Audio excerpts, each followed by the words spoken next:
कराची में Malir कालाबोर्ड railway track के करीब गुज़श्ता रात होने वाले धमाके की बॉम्ब डिस्पोजल स्क्वाड ने रिपोर्ट मुरतब कर ली है, जिसके मुताबिक रेलवे ट्रैक के पास दस्ती बॉम्ब के टुकड़े बरामद हुए। मुल्ज़िमान ने रूसी साख्ता RGD-1 फेंका था। इस पर हम बात करते हैं डॉन न्यूज़ के रिपोर्टर मोहम्मद बिलाल से। बिलाल, बताइएगा क्या डिटेल्स हैं इस रिपोर्ट में?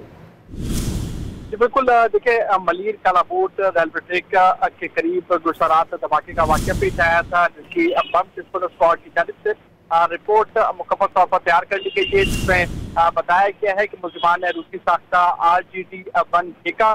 दस्ती बम के नतीजे में कोई जानी नुकसान की इत्तलात मौसूल नहीं हुई है, जबकि इस तमाम तर वाक़े के बाद पुलिस की बाहिनी अपने मकाम पर पहुंची थी। तमाम से शवाहिद इकट्ठे करने का सिलसिला भी शुरू कर दिया गया। पुलिस हुकाम की जानिब से कहा गया है कि मुल्ज़िमान की गिरफ्तारी के लिए मुख्तलिफ मकामात की CCTV फुटेजेस हासिल की जा रही है और फुटेजेस की मदद से मुल्ज़िमान का रोड मैप भी तैयार किया जाएगा, जबकि सिटी पुलिस ने मुल्ज़िमान की गिरफ्तारी के लिए जो मुख्तलिफ मकामात पर रात के छापा भी मारा गया था और इसके अलावा मलिर के मुख्तलिफ इलाकों में ऑपरेशन भी किए गए थे, लेकिन कोई कामयाबी पुलिस को नहीं मिल सकी। पुलिस हुकाम की जानिब से कहा गया है कि मुल्ज़िमान का तयन किया जा रहा है और कुछ जो है मकामात पर ऐसा जो है मुल्ज़िमान की निशानदेही और इसके अलावा जो दीगर मकामात है वहाँ पर छापे मारे गए थे, लेकिन कोई गिरफ्तारी अमल में नहीं आ सकी। गुज़श्ता कुछ दिनों कबल कैदाबाद के इलाके में भी एक दस्ती बम का वाक़या पेश आया था, जिसमें पुलिस एहलकार समेत 4 अफराद जख्मी हुए थे। पुलिस काम की जानिब से कहा गया कि उस तहकीकात को भी इस दस्ती बम वाक़े से जोड़ा जाएगा और तमाम तफ्तीश आगे बढ़ाई जाएगी।